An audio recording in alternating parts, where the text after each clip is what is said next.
I'm actually stoked for the Atlanta Falcons season because I kind of think they're like dark horses. I'm not saying a championship, but just to make the playoffs, to be better than what everyone's like, they're going to be terrible, this and that.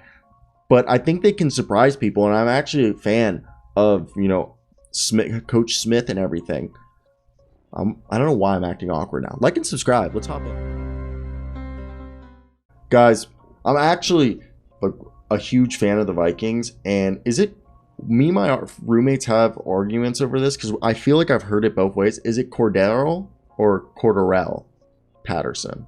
Someone tell me down below, because I swear commentators always say it differently, and he finally broke out this past year. As a Vikings fan, this is what I wasn't envisioning exactly that, but him being an offensive threat, how he developed. Year 2 of that with the potential of either Desmond Ridder, who I personally believe, out of all the quarterbacks who got drafted outside of the first round, he could be the Dak Prescott, the Russell Wilson, Kirk Cousins. I think Russell Wilson and Dak Prescott are a better analogy in the type of play, Dak Prescott being the more apparent one, but in the sense that all 3 of those guys were, mid to late draft picks who ended up becoming starting quarterbacks and are on 9-figure contracts, whatever it is. Jesus Christ. The money they get is insane. Let's talk about the Atlanta Falcons. Before we start, I want to hear your predictions down below. What do you think their record will be? And shout out, look, I think Arthur Smith is a dog. Okay, I like that he comes from Tennessee. And I know last year, the offense was already a disaster before when he came over. And he kept his cool, I think, Arthur Smith, and I know it wasn't the greatest thing, and Matt Ryan didn't have 4,000 yards, but he made it work, and now Calvin Ridley is out for the year with a suspension, which is BS in my opinion. I think Arthur Smith is a good coach. He's going to keep a level head and going to get the best from his team. And he saw from a former Patriots coach who actually succeeded how to do, how to have it be hard but be fair at the same time. And, people seem like they rally behind him. And I like that behind him as a coach. And he's offensive minded. And it seems like he's done a good job of delegating tasks to his assistant coaches and offensive coordinators and defensive coordinators.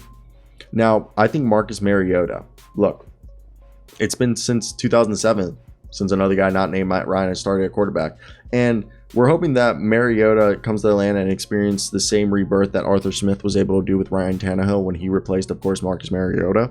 So the similarity or the familiarity in the offense is going to work in Marcus Mariota's favor. But now, obviously, third-round pick Desmond Ridder could win the job, and he would be the 4th rookie in Falcons history to be their starting quarterback in week 1, and the last being, of course, Matt Ryan. And now, look, Cincinnati, he led them 43 career wins, and what do I think? I think they're going to start out with Mariota. I mean, supposedly Ritter's been doing amazing in training camp. With preseason right now, I'm a comeback guy. I'm a comeback guy. I like the underdogs. I like the story of someone falling from grace and riding back into not the high life, but into the spotlight. And would I love Desmond Ridder to win the starting job? Of course, if he's the better quarterback, start him. Do I have some questions on if he'll be able to, coming from Cincinnati? I'm not judging him or anything, but will the game be slow enough for him, or will it be too fast? And will that make him, quick-footed and get skittish and trigger happy and try to make something out of nothing too much, or just feel overwhelmed? Marcus Mariota comes in with a chip on his shoulder, former second overall pick, right? This guy, you remember Marcus Mariota versus Jameis Winston. That was the whole debacle. Who was the better quarterback? Mariota in that Oregon Ducks offense that Chip Kelly designed. I know Chip Kelly at that point was gone, but you remember when the Oregon Ducks were cool, and Michael James and all that?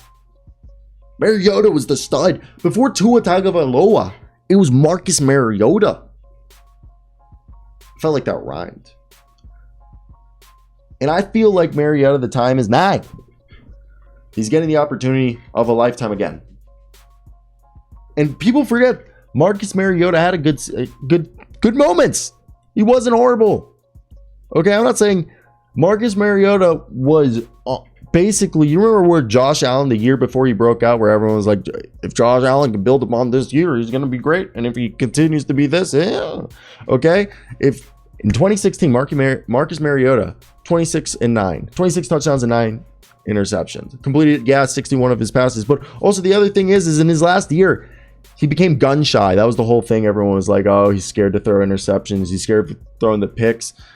But he's always been a plus 60 guy, but he was completing closer to 70 in his last year, actually having starting before he got benched. Okay. Like in 2018, I'm referring to when he went 11-8. Because then he threw 60% in 2019. But we're moving on from Mariota. I do want Mariota to win like the comeback player of the year, but Ritter could win offensive player of the year. Now, Casey Hayward and AJ Terrell could be two nice guys. Okay, look, and the thing is AJ Terrell delivered. Okay, posting the second highest PFF coverage grade among CBs with at least 150 coverage snaps this past year. And then you got Casey Hayward, the vet, coming in 11-year man, and I think they're going to be a great duo. And Hayward was pretty good last year, only allowing 54% completion rate when targeted, 6th lowest among 36 corners. And Mykal Walker, this is a guy that I think I like. And then they also signed former Titans Rashaan Evans. And they drafted Troy Anderson in the second round. I like that one. Deion Jones, he's in the mix, at least for now. He's going to come back with that offseason shoulder. And I really like the Walker, Evans, Anderson, Jones, and as the, linebacker depth. Like, I think it's like actually their linebacker corp is underrated. And I think week 1 is going to set the tone for both teams, the Saints and the Falcons. However, if both teams actually have like a slug out, it's either because both teams are bad or both teams might actually be way better than expected. And if either one beats the other one in a blowout, I think that's some good momentum, especially if the Falcons win this game over the Saints, who are expected to be good and they've been hyping themselves up.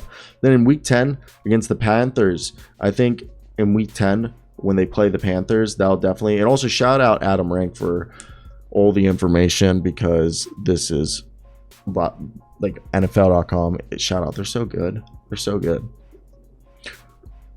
The Panthers will be the game where we'll know if they're gonna be making a run into the playoffs, and then obviously the final game against the Bucks, if they're trying to make the playoff push, that's going to be an important game against, can they screw with the Bucks even if they're in a losing season. Now, Drake London, Kyle Pitts, Cordell Patterson is just going to be wild, because Patterson came back. He had 618 rushing yards, 6 touchdowns, 5 receiving touchdowns, 1,100, almost 1,200 yards scrimmage, yards, and scrimmage touchdowns 11. So personally, I think it's awesome, and I think it'll be fun as hell to watch. For me, man, I think the Falcons, if they can just go 7-9, that's a win, right? Like, I know they need a running back. Let's see if they, Tyler Algieri could provide a spark. This is a guy who came out of, correct me if I'm wrong, I have it actually loading right here. He came out of BYU, and they compared him to Chuba Hubbard, and you know what Chuba Hubbard did this past year. He's a well-built guy, and he seems like a guy who could be good in the zone scheme running, and he has, he had 4 games of 190 plus rushing yards this past season. So maybe he could be a guy. Maybe Patterson in a backfield by committee could be good. But I think Kyle Pitts, Drake London could all be really good targets. And maybe he'll convince Calvin Ridley when he comes back to stay. And I know they lost a lot of players, and Foy and Fabian Moreau and Duron Harmon all in free agency.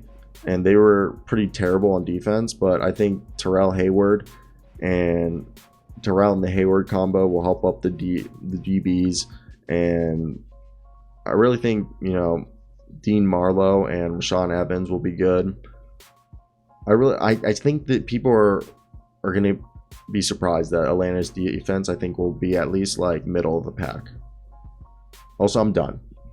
I think the goal is right now is figure out the quarterback position and try to go like 7. I also said 7-9 earlier, I guess it would be 7-10. I always forget now when we're talking about records. That's fucking 18 games. So fuck me.